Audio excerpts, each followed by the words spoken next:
2021 서울안보대화가 지난 10일 폐회식을 끝으로 지난 8일부터 사흘간의 일정을 마무리했습니다. 세계 각국의 국방 관료와 민간 전문가들이 온오프라인으로 모여 다양한 안보 위협에 대한 국제협력 방안에 대해 논의하는 유익한 자리였습니다. 주요 내용을 윤현수 기자가 보도합니다. 올해로 10회째를 맞이한 2021 서울안보대화에서는 한반도 문제를 비롯해 아태 지역 안보와 신종 감염병, 사이버 등 세계적인 안보 현안을 폭넓게 다뤘습니다. 이를 통해 국제안보협력 방안을 논의하는 1.5 트랙의 장과 국방 분야를 대표하는 다자협력 플랫폼으로 위상을 재확인했습니다.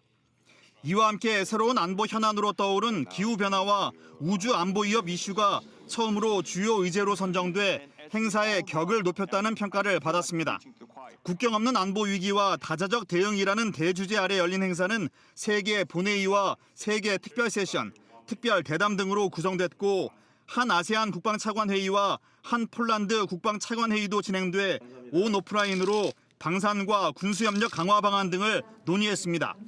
특히 박재민 국방부 차관이 토론자로 참석한 본회의 1에서는 한반도 평화 프로세스와 군비 통제를 주제로 최근 한반도 안보 환경을 점검하는 한편 한반도 평화 프로세스를 진전시키기 위한 방안 등을 모색해 주목을 받았습니다.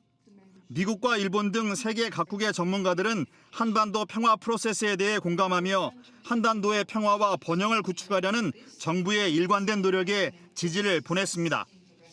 To support all diplomatic efforts towards achieving sustainable peace and complete and verifiable denuclearization of the Korean Peninsula.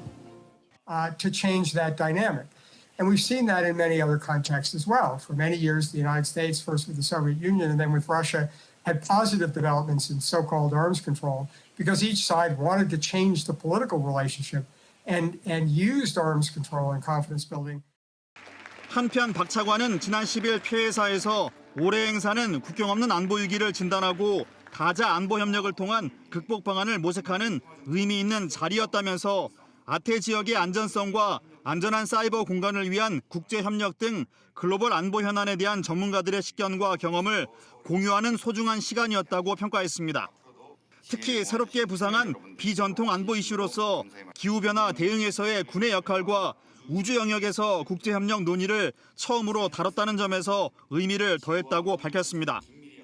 지난 역사의 교훈은 지구와 인류 전체는 긴밀히 연결되어 있고 인류 앞에 놓여 있는 난제는 함께 협력할 때만 해결할 수 있다라는 것입니다.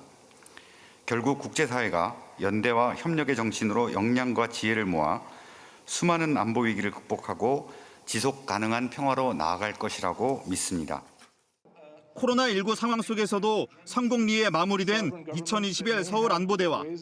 국방부는 앞으로 서울안보대화를 한반도를 넘어 세계 평화와 번영에 기여하는 긴밀한 소통의 장으로 만들기 위해 지속적으로 노력할 방침입니다. 국방뉴스 윤현수입니다.